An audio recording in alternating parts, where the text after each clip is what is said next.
राजस्थान में पूर्ण बहुमत के साथ सरकार बनेगी। अगर नहीं बनती मेरी आधी मूंछ मुंडवाऊंगा। मेरे नंबर नोट कर। राहुल गांधी ने सिर्फ और सिर्फ हर व्यक्ति की भावनाओं के साथ खिलवाड़ किया है। या लॉजिकल बात करो, धर्म की राजनीति है, धर्म की बीजेपी राजनीति करती है। क्या बात कर रहे हो आप? बाबा मना कर रहे हैं, बीजेपी धर्म की राजनीति नहीं करती है। मेरी उम्र हो गई 77 साल। 77 साल जी। हमारे टाइम में कोई भीख नहीं लेता था। अच्छा, देने वाले बहुत हुआ करते थे, देते थे, लेते नहीं थे। वो सोचते थे अबे कोई देख ना ले, मांग रहा है। कांग्रेस ने हमें वो दिया है, किसानों की ज़मीनें छीनो, सरकारी ज़मीनों पे नाजायज़ कब्जे कराओ, झोपड़ियाँ डलवाओ, और जब इलेक्शन का टाइम आ जाए तो रात को आग लगवाओ और सुबह जाके आलू पूड़ी बंटवाओ। गरीब को और गरीब बना के रखो ताकि वोट बैंक पक्का बना रहे। बाबू जी सुनिए सुनिए, जवाहरलाल डाकू था, डाकू। सुनिए, डरता था जवाहरलाल, डरता था। दरियागंज से निकल के आता था। दिल्ली में पहले पुलिस कमिश्नर नहीं था, आईजी हुआ करते थे। दरियागंज चौक पे बिल्डिंग है उनकी, आईजी साहब की, राजनारायण शुक्ला साहब की। ऊपर खड़े होते थे, उनको सलूट मार के आता था। 4 बॉडीगार्ड बुलेट गाड़ी पे आगे चलते थे, खुली गाड़ी में। और विकास कांग्रेस ने किया। मेरी बात सुनिए, मैं बताऊं। आईजी साहब ऊपर से सलूट नहीं लेते थे, उसे पता था अगर मैं सलूट नहीं मारूंगा तो गोली निकाल देंगे मेरे, समझे।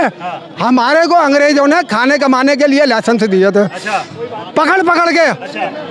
इन्हें नेहरू डकैत ने सन 57 में दिल्ली में म्यूनिसिपल कमेटी भंग करा दी। वो लाइसेंस हमारा आज तक रेन्यू नहीं हुआ। 50,000 रुपए रिश्वत मांगते थे हमसे। 9 साल से तो बीजेपी 58 में बना दी कारपोरेशन। इसका नाम रखना था इनको, कर परेशान।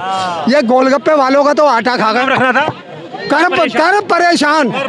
हाँ, कारपोरेशन रखा है ना, नाम रखना था कर परेशान। गरीब की रेहड़ी 1000 की और जुर्माना 2000 का। अंग्रेज चले गए, डकैतों को छोड़ गए। ये चंबल के डाकुओं से भी ज्यादा खतरनाक। वो तो रात को लूटते थे, ये दिन में लूटते थे। हाँ, ये गोलगप्पे वालों का आटा खा गए जो सरकार से मिलता था। मिट्टी का तेल कोयला मिलता था, कोयले की जगह इन्होंने मिट्टी का तेल कर दिया। ये वो भी बंद कर दिया इन्होंने, खा गए। ये हलवाइयों को कोयला मिलता था, ये वो भी खा गए। बदरपुर में पहाड़ हुआ करता था बहुत जबरदस्त, वहां से ढाक का पत्ता आता था, गांव के लोग तोड़ के लाते थे, बेरोजगार। पत्ता पूरी दिल्ली में सप्लाई होता था। छोले वाले, गोलगप्पे वाले, हलवाई, दोनों में सब्जियां दिया करते थे। हमारी उम्र के हमसे पत्ते ले जाते थे मांग के, बेटा 2 पत्ते दे दो। बाबा क्या करोगे? बेटा पैरों में दर्द हो रहा है, पैर में सूजन आ गई, समझे। तो हम कहते थे अच्छा 2 पत्ते और ले जाओ, समझे। आज तुम्हें 100 रुपए का पत्ता नहीं मिलेगा। ये तुगलकाबाद का भी पहाड़ बेच के खा गए। ये 9 साल से बीजेपी की सरकार है, क्या वो मैं वहीं लाऊंगा आपको। ये क्या नाम है, DTU की बसें बेच के खा गया। जगदीश टाइटर परिवहन मंत्री था। सड़कों पे पटरी के किनारे 2.5 मन का काला पत्थर होता था।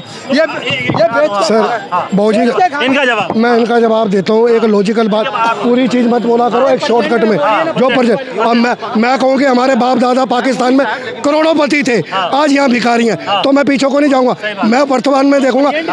आज मैं बेरोजगार हूँ, मैं बेरोजगारी के लिए किसको कहूँ? राहुल गांधी को या ट्रंप को कहूँ? मैं नरेंद्र मोदी जी को कहूँ। जो लॉजिकल बात है, हाँ, आने वाले टाइम में नरेंद्र मोदी जी बहुत अच्छा काम करे। मैं आपके कैमरे में 500 साल तक बीजेपी नहीं जाएगी। जय हिंद, जय भारत। फिलहाल सही काम नहीं किया, बस ये कहने कि फिलहाल बीजेपी ने सही काम नहीं किया। ऐसा है, सरकार ने काम किया नहीं, सरकार ने काम किया या नहीं किया वो तो पब्लिक जानती है। रही बात करा या मेरी ओपिनियन दे सकता हूँ कि जनता का काम इस सरकार में हुआ है। और हर एक तरीके से, हर दृष्टिकोण से काम हुआ है। ये भेदभाव वाली तो बात है ही नहीं। भेदभाव कैसे आ रहा? मानसिक रूप से भेदभाव है। बाकी कार्य के हिसाब से अगर कहीं पे भी हुआ है तो मेरे को बता दो, आप खुद मीडिया। कह रहे हैं कि इन्होंने केवल लोगों को भड़काया है, लोगों की भावनाओं को आहत किया है। इन्होंने धर्म की राजनीति की है, जो कि राहुल गांधी जो है प्रेम की भावना लेके चले, लोगों को जोड़ के चले। भारत जोड़ो, मोहब्बत की दुकान लेके चले। क्या रेट है मोहब्बत का?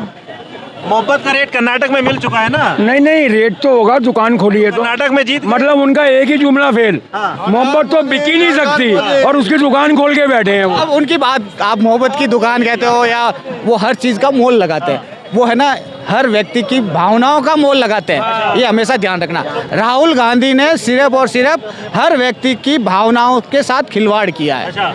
आपको पता है जब मनमोहन सिंह जी सत्ता में थे, PM थे 10 साल, उनको क्यों करते हैं? हर चीज़ में मनमोहन सिंह नाम से मनमोहन है, मनमोहन उसमें भी आता है। अर्थव्यवस्था बहुत ऊपर पहुंच गई थी। ठीक है ना। अर्थव्यवस्था किसने कह दिया? शास्त्री जी। किसने कहा? शास्त्री अभी आपने मनमोहन सिंह जी ने खुद ने ये कहा है, वो उनको डॉक्टर मनमोहन सिंह जी को आप मानते हो बहुत बड़ा, तो उन्होंने खुद ने पीएम नरेंद्र मोदी की तारीफ करते हुए ये कहा कि ये जो प्रगति चल रही है वो उनकी सोच है। मैं अपने शब्द नहीं, उन्होंने खुद ने ये शब्द कहे कि वाकई में भारत प्रगति कर रहा है, और ऐसा प्रधानमंत्री मैंने नहीं देखा। मेरे हाथ बंधे हुए थे। विपक्ष अपनी दावेदारी क्यों पेश कर रहा है कि इस बार हम जीतेंगे, इंडिया जीतेगी? वो अपना पक्ष देखो, जिताने वाली ये जनता है, इंडिया नहीं जिताने वाली। जो कहते हैं ना भारत और इंडिया से इसमें कोई, अब दल का नाम रख दूं और मैं रख दूं मैं भारत हूं, तो क्या मैं भारत हो गया? क्या भारत तो पूरा देश है।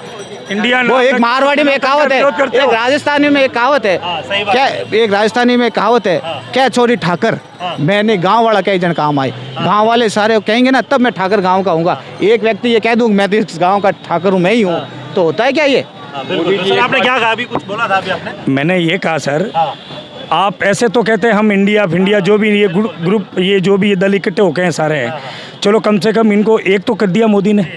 सारे बिछड़े हुए थे, एक दूसरे पे काम करते हैं मोदी जी। ये काम का अच्छा किया।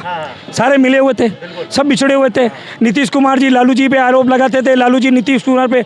कम से कम मोदी जी का शुक्र अदा करो, इनको एक थाली में बैठ के खाना। नुकसान ना हो जाए फिर मोदी जी किसी को, मोदी जी को। ये बात आप भी जानते हैं, ये बात मैं भी जानता हूँ, ये जनता भी जानते हैं। कल एक दूसरे पे आरोप लगाने वाले 100 चूहे खा के बिल्ली हज को चली।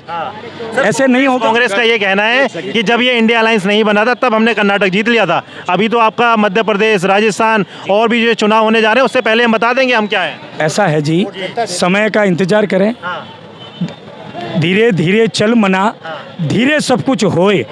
धीरे धीरे चल मना, धीरे सब कुछ होए। माली सींचे बाग को, रुत आया फल होए। समय आने दो, समय का इंतजार करो।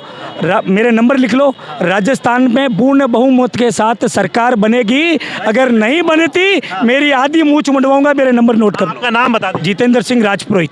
कौन से डिस्ट्रिक्ट से? हम पाली डिस्ट्रिक्ट से हैं। पाली डिस्ट्रिक्ट से। जी साहब। तो आपने अभी एक बात जो शुरू में बोली थी सनातन को लेके कि सनातन पे लगातार व्यंग कर रहे हैं। इंडिया अलायंस एक तरफ से ये कह रही है कि हम जीत रहे हैं, तो क्या इस तरह के व्यंग करने के बाद वो जीतने का दावा? ऐसा है जी, अब वो स्टालिन ने तो बयान दे दिया होगा, वो कृष्ण भाई हैं। अरे एक सेकंड, वो दे सकते हैं। मैं बात करूंगा शिक्षा मंत्री को लेके, उन्होंने तो दिया, उनका धर्म ही अलग है। जब बिहार का शिक्षा मंत्री कोई छोटी पोस्ट नहीं होती है, पद बड़ा छोटा पद नहीं है। शिक्षा मंत्री मतलब शिक्षा का राजा हो गया वो। उससे जो बच्चे जो संस्कार सीखते हैं वो शिक्षा के माध्यम से सीखते हैं। वो रामचरण मानस पे सवाल उठाते हैं, इससे बड़ा दुर्भाग्य और क्या हो सकता है। फिर वो चाहते हैं कि हम सरकार बनाएंगे। ये कितनी बड़ी बेवकूफ़ाई है। ये ऐसा इंडिया को इस तरह के सनातन के वोट नहीं मिलेंगे क्या? नहीं, इस तरह से कैसे मिलेंगे भैया? कैसे मिलेंगे? तो कह रहे हैं कि हमारे कट्टर वोट हैं वो कहीं जाएंगे ही नहीं, हम कुछ भी बोले। हाँ भैया, उनके जो कट्टर वोट हैं, जो कांग्रेस के कट्टर वोट हैं, वो कभी हिंदू, वो कभी बीजेपी को नहीं मिलेंगे। उसमें कोई दौरा नहीं है, उसमें कोई शंका नहीं है। लेकिन वो ये दिमाग से बाहर निकाल दें कि इतना कुछ हिंदू धर्म बर्दाश्त नहीं करेगा कि ये डेंगू हो गया, मलेरिया धर्म है। ऐसा है जी, ऐसा है जो उनके परिवार ने जैसे उनको कर्म सिखाए होंगे ना, जैसे उनके घर के अंदर विचार शैली होगी ना, जैसे उनके संस्कार होंगे ना, वैसे वो अपने मुंह पे, कहावत है ना, जो पेट में होगा ना वो मुंह पे आएगा। तो उनके माता पिता ने ऐसा ही कुछ सिखाया होगा। ठोकर लगी है अपने उनके परिवार में कोई HIV का पेशेंट होगा या तो, या उनका DNA में कोई HIV का ऐसा कुछ निकला होगा। इसलिए वो हिंदुओं के बारे में नहीं बता के वो अपनी मानसिकता खुद परिचय दे रहे हैं।